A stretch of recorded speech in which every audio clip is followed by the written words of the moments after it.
even before charges were filed against Judge Hunter, she's been consistently and shamefully portrayed in the media as crazy or incompetent or a criminal. Essentially, she was declared guilty before her trial began. And that raises serious questions about the possibility of justice. We believe it's important for the people of Cincinnati to hear a different opinion, and one that comes from people who actually know. It's important for you also, the media, to know that this press conference has not been initiated by Judge Hunter or by what some in the media have the rights to call her entourage. Judge Hunter doesn't have an entourage. He has friends and colleagues in ministry and in public service who know her and trust her and respect her and care about what happens, and who don't believe for 1 minute that the charges that have been brought against her have any merit. Judge Hunter has stood with fellow clergy in the gospel, stood with communities in prayers, with children in the juvenile justice court. And we want Cincinnati to know that we are standing with her. I'm Jerry Kirk, part of the Prayer Covenant and part of the city servants, and I'm grateful to be here. I believe in the integrity of Tracy Hunter. I believe in the compassion that she has toward young people and her commitment, not just incarcerate. And so I wanted to be here to let my voice be heard in support of her in the retrial that can look at all the issues that need to be done. Hello, I'm Troy Jackson from the Amos Project. Isaiah 59:14 says, "Justice is turned back, and righteousness stands at a distance. For truth stumbles in the public square, and uprightness cannot enter." It's my view that there's been a big lie that's been told in our community over the past several years. And that is that the problems we face in the juvenile justice system in Cincinnati or Ohio can be solved by getting rid of Tracy Hunter. Millions of dollars have been spent first to prevent her from taking the seat by stopping votes from being counted after the election, and then we've spent hundreds of thousands of dollars on prosecution. The problems that face our juvenile justice system are problems that are all tied up in a miscalculated war on drugs, in a mass incarceration, particularly of young people of color, a use of resources in the public square that has been targeted racially, despite the fact that young people or people use drugs, white and black, at the same rates. Study after study has shown. So the problems we're facing are not about Tracy Hunter. And the assumption that some of what's going on in our community can be solved by getting rid of her as a judge is misspent. A few weeks ago, I walked over 11 miles from a Walmart in Beaver Creek, Ohio, to Xenia, Ohio, where a member of the Hamilton County prosecutorial team was sent to try an officer who shot and turned out to be an unarmed man inside of a Walmart. That trial for someone who shot an innocent 22-year-old boy had very little of the excitement and passion and resources that have been targeted on a judge here in this community. Our priorities have been misspent. There's been a big lie that our community has been led to believe. We are here to say that we are standing for justice. And let me say one more thing. At the end of the day, it is our heart to say that every life matters. John Crawford III's life matters. Tracy Hunter's life matters. Lord knows the young people that are part of our criminal justice system and the juvenile court systems, as those on trial and those who have been victims, all matter to God. And at the end, black lives matter to God. And we do not think the way our criminal justice system has been run in Hamilton County for decades communicates that. And we're to say it's time for a change, but going after Judge Hunter is not the change we need. Thank you. My name is Chris Beard. I serve as pastor at People's Church in uptown Cincinnati, and I serve with a team of city servants, multiracial, gender inclusive, interdenominational team of Christian leaders, clergy, and business leaders. And I want to thank the media for being here today. You guys are busy, you have families, and you're here to do your day on a very cold day. Thanks for being here. Let me start by saying I don't believe for a minute that Judge Hunter is guilty of felony charges against her. 8 of the 9 charges, there was no conclusion by the jury. The one charge that has conviction, the prosecution did not present any evidence for that charge.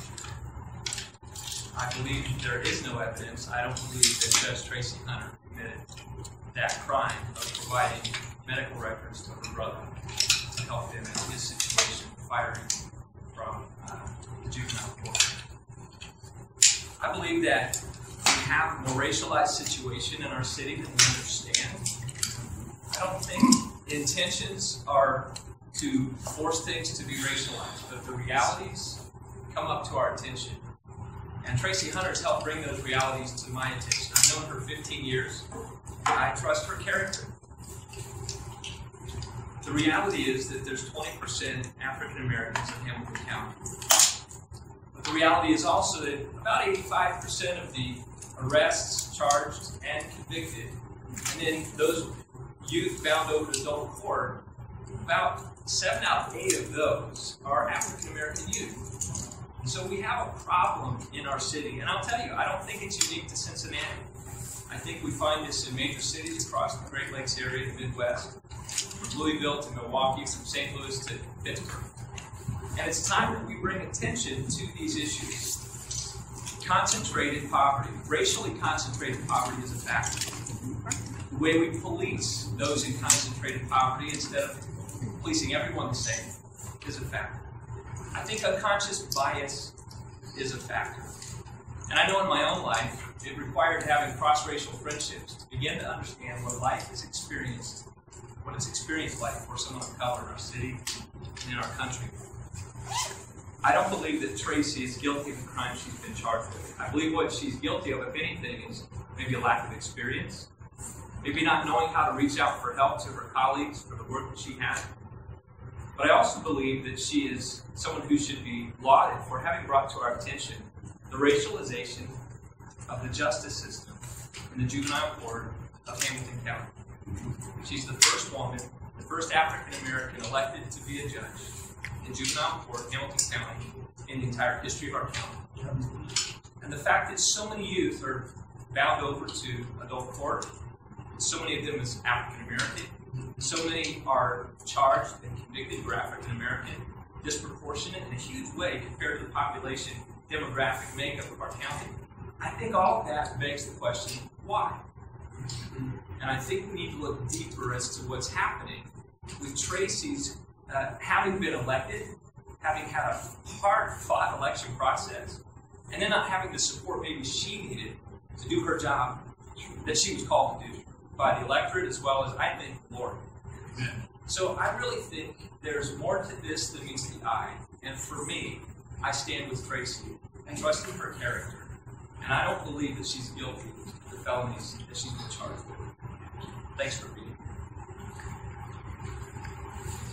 My name is Gregory Chandler. I'm the senior pastor at World Outreach Christian Church and a member of the City Servants Board. Just before we allow questions, just wanted to make the media aware, if you all weren't already, that there was a new motion filed today in the Court of Common Pleas, a motion for a new trial based on juror misconduct. A hearing has been requested. This has been filed by Judge Hunter's attorney, Clyde Bennett. There are copies here if you don't have them. And we have a speaker here today that will answer if you have any questions related to that or any of the other speakers that are here today. So if you have questions now for any of the speakers that spoke or in reference to this, you can do so.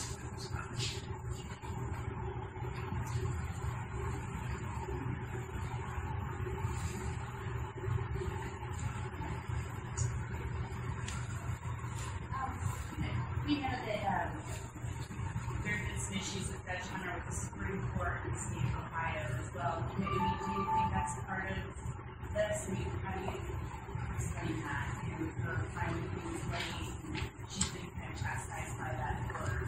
When she responds to that? Judge Hunter's filing practice is not any different than is common to the juvenile court. I think everything that's happened statewide at the Supreme Court level and down has been related to the same things that we talked about here today. I think the fact that Tracy won that election was shocking, and I think it shakes the power establishment for Hamilton County Juvenile Court. I think when you have an inertia, a racialized inertia like we've had for so many decades, and that's disrupted, that inertia is disrupted, that's a shock to the system. And I don't think as a city we knew what to do with that. So you believe all of this is racially motivated? And do you think I believe Judge it's, Hunter made any mistakes at all? Or? Yeah, I think she's had mistakes of inexperience. I think she's had mistakes of not maybe accepting the help of her colleagues around her who helped her through some of the process. I don't believe she's guilty of felonies. What is your hope with this new motion? I read just a little bit of it before we came here with the women being accused of lying on her questionnaire. It seems like, at least when I was in court the other day, I kind of feel like it seems like Judge Nagel kind of gave us some hints as to how he's going to rule, but do you guys believe this motion will be successful regarding the I'm Bishop Bob Hilton, and we think this motion today is very important because that was a jury of 4 persons who apparently did not tell the truth as they were going through who was sitting on that jury, and to find out that she was misused sexually as a young lady, and even said that this would have an effect upon her, and misused by a minister. This would have an effect on the rest of her life. There's a problem when a person like that sits on the jury. And we're finding out these things that not only was she abused and have a problem with ministers, but she's the wife of an attorney that works for a law firm that sued Judge Hunter. There is another person on the jury that works for the television station that sued Judge Hunter. There were other folk on the jury that said before the trial started, they had made up their mind against Judge Hunter. We're not asking for special treatment, but we're asking for fair treatment. And we don't seem to have had fair treatment in the trial of Judge Tracy Hunter. So with the jury 4 woman, you believe this is potentially she had an animus against the ministers who impacted how she viewed Judge Hunter, even as a woman? Absolutely, and those are according to her words. We have her documents that she had a problem with ministers, she had a problem with church because of what happened to her. You're aware that Judge Hunter is a minister. I am, but she's a woman, so I would think maybe it would be a problem with male ministers rather than female ministers. Well, the jury 4 person never said that it was a problem with just male ministers. She had a problem with church. She has a problem with praying, and that tends not to have an issue with male or female. If you have a problem even having your children to pray at night. Have you all been in contact with Judge Hunter throughout this whole process? What has your experience been like in watching her go through this, and can you tell us how she's handling all of this? I mean, when she comes to court, she appears to have a smile on her face. She seems to at least be weathering